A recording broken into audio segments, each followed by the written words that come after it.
नमस्कार मंडळी, पुन्हा एकदा स्वागत आहे सुष्मिताच्या व्लॉगमध्ये। तर तुम्ही पाहू शकता किती सुंदर अशी रांगोळी काढलेली आहे।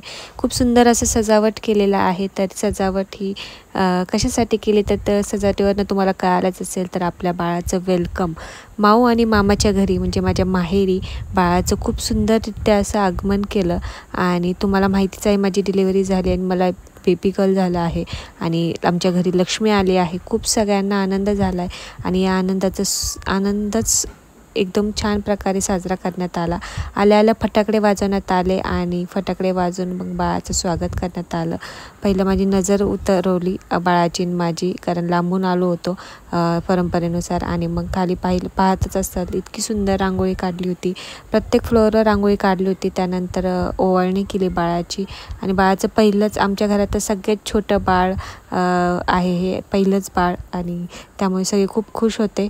तर छान फुलांनी सजावट केली होती, घरभर बलूननी सजवलं होतं आणि ह्याच्या मागची मेहनत सगळ्या मामा मावशींनी घेतली होती। तर त्याचा एक सेपरेट आपला व्लॉग येणारच आहे, तुम्हाला मी दाखवेलच की कशी त्यांनी तयारी केली होती। तर एक शॉर्ट अँड स्वीट हा व्हिडिओ तुमच्यासाठी की कशा प्रकारे स्वागत केलं बाळाचं। पूर्ण माझी रूमसुद्धा सजवली होती, छान केक आणला होता, आम्ही केक कटिंग केलं बाळासोबत आणि छान फोटोज वगैरे काढले। तर कसं वाटलं आमच्या बाळाचं वेलकम नक्की कमेंट करून सांगा आणि stay tune for the welcome vlog.